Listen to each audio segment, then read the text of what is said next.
Hi, and welcome to A View from the Bed. This is a CHI St. Vincent podcast where we talk to real patients about their healthcare perspective. We know that your healthcare journey can be scary, so that's why we want to get their view on the good, the bad, and the ugly from diagnosis to recovery. Enjoy today's episode. Hey guys, thank you for tuning in this month to A View from the Bed. And you just never know what we're going to talk about. And this month, we were talking to Tim, who had weight loss surgery 1 year ago. And so we're going to talk about his journey. So thanks, Tim, for joining the podcast. Thank you. So 1 year ago. Yes. So how much weight? Over almost 100 pounds. Oh my gosh. Yeah.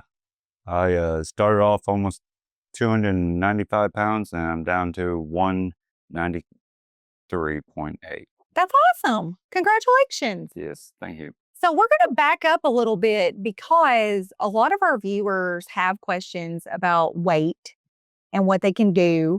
And weight loss surgery is just one of the things that we like to talk about.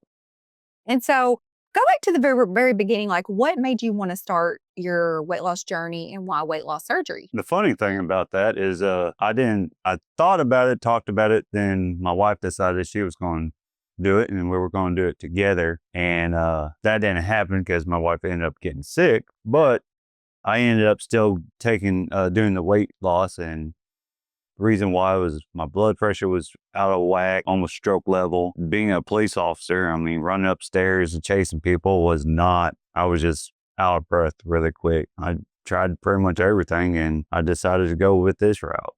Okay. Well, obviously it's been very successful. Yes.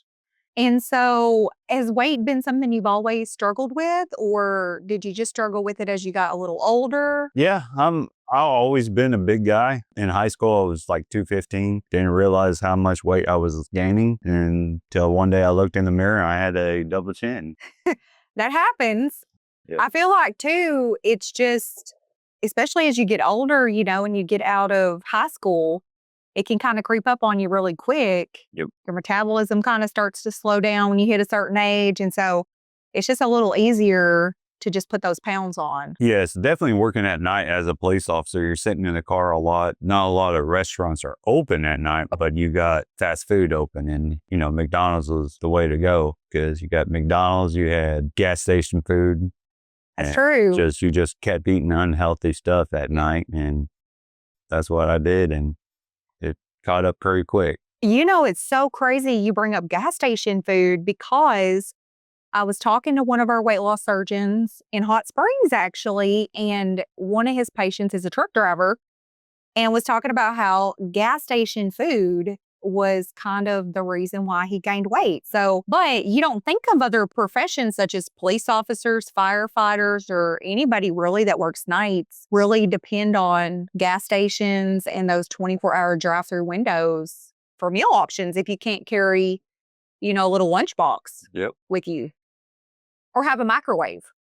That plays a big difference. Like, who wants to eat cold cut sandwiches every night? Definitely trying to stay awake and, some hot food, coffee, you start drinking coffee, putting creamer and sugar, and you put a lot of stuff, or you get energy drinks. Like now, when I work at night, I might have 1 cup of coffee, but I look at energy drinks, sugar-free, Oh, yeah. Start looking at stuff that more healthier than you got a full caffeine, full of sugar. Yeah. I might put a whole bunch of sugar in my coffee just with the caffeine, with the sugar. So yeah. That's a lot of... It all adds up into those empty calories is what they call them. Yeah. So tell me a little bit about the journey. Like, how easy was it when you made the decision that weight loss surgery was right for you? What did that process look like for you? Where did you start? I think it was like before we decided a year ago, I talked about it 2 years before that. I was trying to lose weight. I was walking. I was going to the gym. I was eating certain things, tried different diet plans. And I was just not seeing results. Now it'd be months and months and I was still where I was at. Mm-hmm. After my blood pressure I went to the doctor. That's when she pretty much said, look, if you don't lose weight, you're going to start having more health issues. I ended up on CPAP. Sleeping was hard. I was tired all the time. Like I said, that's when we decided, when my wife and I was talking about a year ago, to start doing it. Yeah. We were going to do it together. Like I said, I went ahead and did it. And in the first month, I got in trouble. But, I was that stubborn. So I had my surgery and I decided I would go back to work. Find out that's not a good idea. So if you do the surgery, make sure you take the time off for it. I'm just saying. Yeah, you have to let your body rest.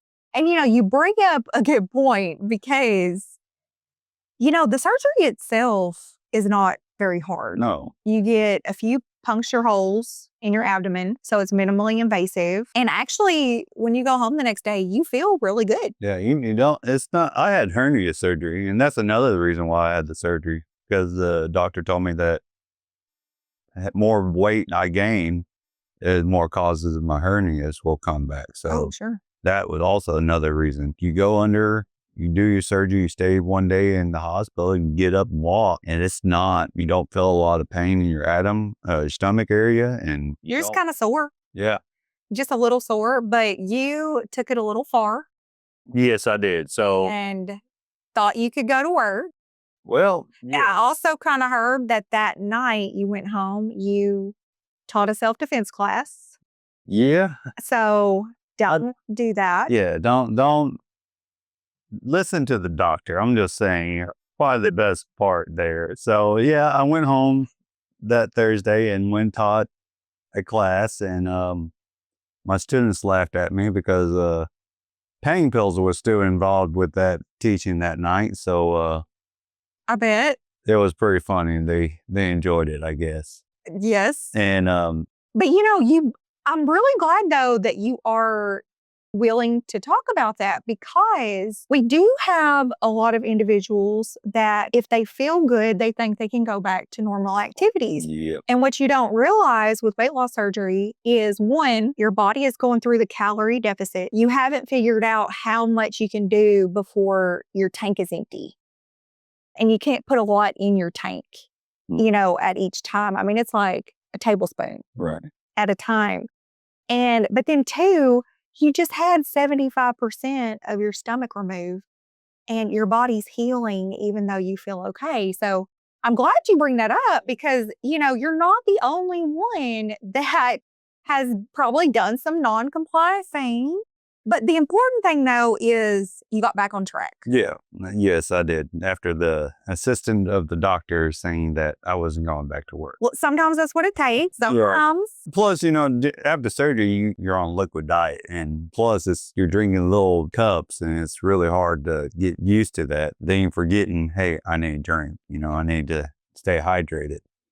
And like I said, I went back to work. I wasn't in full uniform yet, and blue jeans, shirt, feeling good. Well, that night I got put on shift. I was like, hey, okay, put my vest, and that's some weight there, and my duty belt, and that's around my waist, and I had that gear on, and I was like, well, okay, I'm feel good, nothing's wrong. About 6 hours into the shift, I was throwing up, and blood pressure's skyrocket, heart rate was high, so I ended up having to go home. And next day I was at the doctor, and doctor asked me, so how did it go? I told him, and he's like, yeah, now we're doing it my way. Put me 6 weeks off of work. Well, your body said you have to rest. The doctor said you have to rest. So that's the good thing about your weight loss surgeon is you build this relationship. Yes. And they really keep track of you, monitor how you're doing. They want you to be successful, and they want you to rest when you need to rest and eat as much as you need to eat. Make sure you're eating as much as you need to eat or drinking. And so that relationship is super important. How often in those early days did you go back and see the surgeon? Quite a bit, a couple of times. Because after the surgery, I had to go do follow-up, maybe, I want to say 3 months. My wife take care of all this. I just show up, okay? You can't be asking me questions like that. I'm joking. I just know when I did show up, he did talk about how much protein was I eating? Was I drinking enough? And again, you're getting in trouble because you don't think about how much protein you do eat and do, how much water you drink, how much. I did find out that I don't eat a lot of protein. Mhm. I don't drink a lot. Now, today, I eat a lot of protein. I find other ways to do it. Like me and my wife decided she made chili and she bought protein powder and she put it in the chili. So we got extra protein in our chili with the meat and the beans also. So we're adding other ways to get our protein in, not realizing it. Yeah. I buy like jerky, that helps definitely when I couldn't eat a lot. Jerky was the way to get my protein in. It's a good snack. Yes, it is. Really good snack. And like you said, you have to be creative. Yes. Because when you can't eat a lot, but you have to eat often, Mm-hmm. and you're really paying attention to what you're putting in your body, Yes. it's hard. Yes. It is really hard. You're like, how am I going to get all this protein? Yes. But to your point, it's finding those creative ways Yes. of the protein powders, protein shakes, even snacks, substituting, making your own protein chips by using some kind of a cheese, and you bake it at a high rate. It'll come out really crispy, things like that, can make sure that you get that protein you need. And just walking, just definitely after surgery, just getting up and walking, and that also helps. And getting the protein. Mm-hmm. I just now started going back to the gym now because I got to the weight I want. Don't want to be too skinny because I won't be looking good for Hollywood. So I have to make sure, right? Got to get in the gym. I know, right? But you did bring up a good point though. Like, I think people undervalue walking. Yes. They think to get a body that they want, they have to go to the gym. Yes. They have to spend hours. It's almost like they have to be on that show. That show, The Biggest Loser? Yes. And work out for hours and hours and hours. And it's like, no, just get up and walk for 10 minutes, 3 times a day, and then slowly, gradually build up. And if you can't do 10 minutes in one setting, do 2. Yeah. Do 2 minutes and just slowly get to where you need to be. Yes. Just breaking it down. And another thing, just moving. Don't get me wrong, I still sit and watch TV, but like last night, in a habit, not doing what I needed to be doing. Got used to sitting back again, watching TV. And I realized phone, I had this count, like, step counts and stuff. And they got rings, how long you've been active, exercise, and how many calories you burn. And I got a habit not closing my rings like I was supposed to.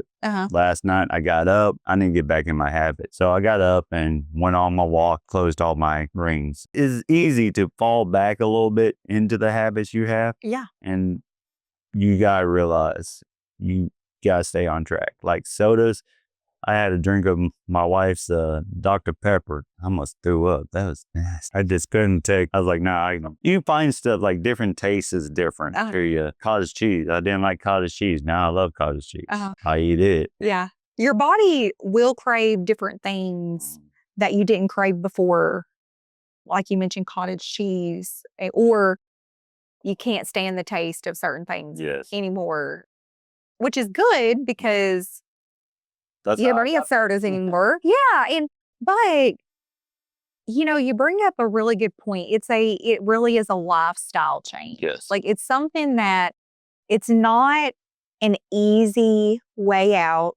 It's not once you get the surgery, you're done. You don't have to think about it ever again. It's a continuous thought process that you always, have to watch what you're putting in your body or how you're feeling or your exercise. So it really is a commitment. Yes, it is. And it's not a fix. I mean, I don't want to come on and say, oh, it's the fix. It fixed everything in my life. Sure. But I did have to change certain things. It is a tool. Like as police officers, we got gear, we got batons, guns, all this. There are tools for us. And I believe the surgery was a tool to help me to reset my body and going, hey, like when you said in high school, we were active, I played basketball, I ran, I did all that. I'm 35 years old. I'm not doing a lot of that. I go home and do a little bit here. Sure. But now with the surgery, I saw my blood pressure go down. I feel better. I'm sleeping better. It was a tool to reset my body, saying, hey, look, if you still go on this route, I'm probably end up dying soon with heart attack, stroke, whatever. But with the surgery, it was a tool. I used it. Now it gave me, hey, pasta. I love pasta. Can't eat a lot of pasta no more because it makes me sick. But I can still substitute and eat a little bit. I mean, I do eat maybe a couple bites, but I don't go get 2 big plates like I was and eating. Yeah. I still got to realize, hey, I'm not eating this. It's a reason why I wasn't eating this. Yeah. All right. So it gives me that tool and reset my body and helps me learn better habits. Sure. Well, and I think too, a misconception sometimes is that if you have the weight loss surgery, and it's your birthday, you can never have a piece of birthday cake. Yeah, I know. And our weight loss surgeons will be the first one to tell you that is not what this is about. If it's your birthday, have a little bit of birthday cake. Don't eat the whole cake, but have a little bit of the cake.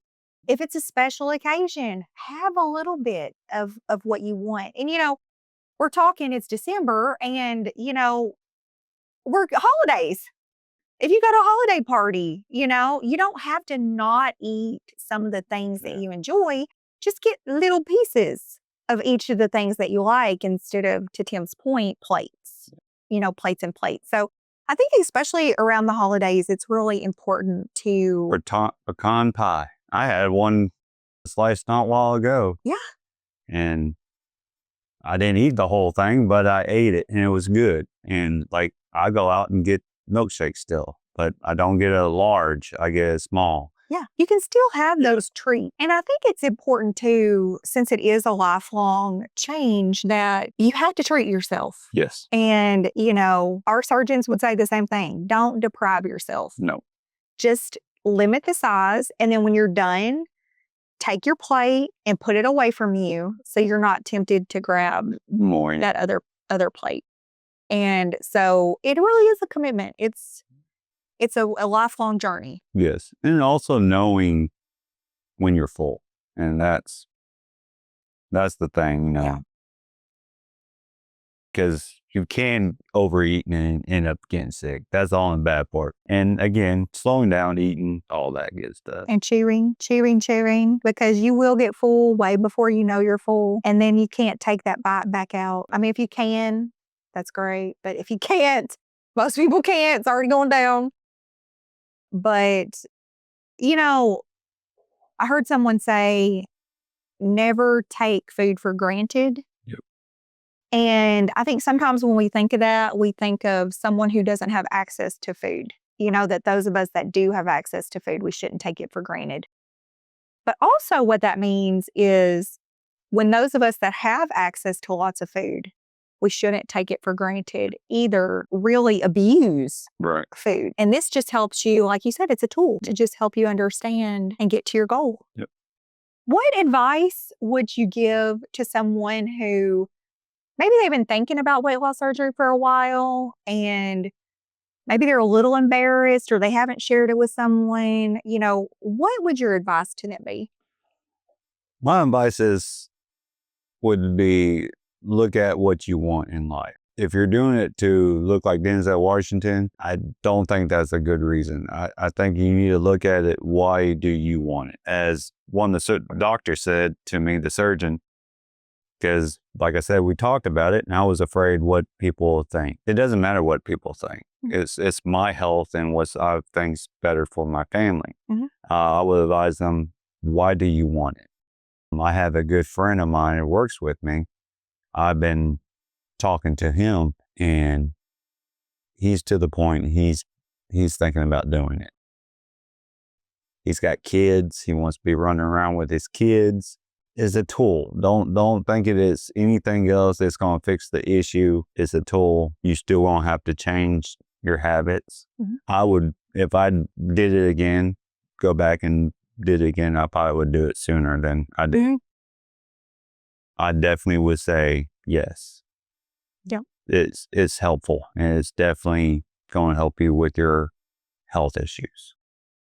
100%. I mean, you heard Tim say it, say yes. Go make an appointment. Look up Dr. Brandon Ingram or Dr. Webb with our programs and just make an appointment. Go talk to them about it. They'd be happy to just answer your questions or hear your fears, to tell you about the procedure. Just take that step. Take that step. And you'll be surprised at how many people actually don't shame you for it, but actually are interested to know more when they know that that's the journey that you've taken or the tool that you've selected. Yep. Is they're actually very curious about it. That also what I have come across, they ask you more questions about what surgery, because, there are different ones out there, and they ask you what's better than, like I said, the sleeve it seemed like it was simpler for me, and it wasn't going to be a lot of moving organs and stuff. I don't know much about the bypass, but what I have heard, I just seemed like that was too much, and I didn't want to be under the knife too long. So Sure.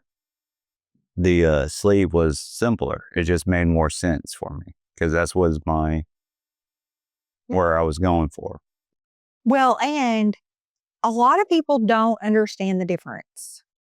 And so the surgery that Tim had, the gastric sleeve, is when they just remove 75% of the outer lobe of your stomach. Everything else they leave as is. The gastric bypass is where they actually reroute your intestine and shrink your stomach size. So the surgeons at St. Vincent only do the gastric sleeve procedure. And you get outcomes that are just as good as what you hear with the bypass. But to Tim's point, you don't have some of the other concerns about the rerouting of the intestines. And so that's the big difference on those two for people that don't understand. Understand it, yeah. And we might throw up a little graphic to just show on the screen of what a gastric sleeve looks like, but they just trim that outer lobe of that. So, well, your story is pretty cool. And congratulations on your 1-year anniversary Thank you. of your sleeve. Yes, feel better. Yeah. Moving better, teaching Krav Maga a lot better. I'm keeping up with my students. Yeah. It's kind of sad when you're the instructor trying to teach them and you can't keep up with your students. That's true. So I'm glad I had the surgery. My health is better. I'm moving a lot faster, and I'm keeping up with 13-year-olds, 14-year-olds, and 18-year-olds. So, and you can catch the bad guys. yes. So there you go. Carry almost 50 pounds on me. I'm not There we go. running out of breath. Hey, that's a big thing. Yes. So more importantly, you've checked this one off, last year's New Year's resolution bucket. So now you're on to thinking about this New Year's resolution bucket. And so you never know, we might have to have you back and see what resolution you check off next and just check in with you to see how you're doing. Going to Hollywood. What else? Going to Hollywood. We're going to call him Mr. Hollywood. Mr. Hollywood, down 100. There you go. But seriously, your story is inspiring. And like Tim said, if you're thinking about it, just make an appointment, talk to the surgeon, let them ease your mind, see if it's right for you. If it's not right for you, they can recommend maybe our non-surgical weight loss program as well. And that might be right for you. So know that you have options and you're not alone. But as we always say, I always end with this. If something doesn't feel right, it probably isn't right. And that includes whether you need to lose weight or not. So always, always talk to your provider. If you're thinking about losing weight, if you're having trouble with blood pressure, or if you just don't feel right, talk to your primary care provider first. And I don't know what we're talking about next month. Who knows? We like to mix it up. So you'll have to tune in January and see what we're talking about here on View from the Bed. Thank you. Thanks for joining us for today's episode of A View from the Bed, A Patient's Perspective. We hope that you found it helpful. We hope that it helped you make your healthcare decisions. We hope that it made you feel a little more comfortable with your own journey. And we hope that you'll join us next time.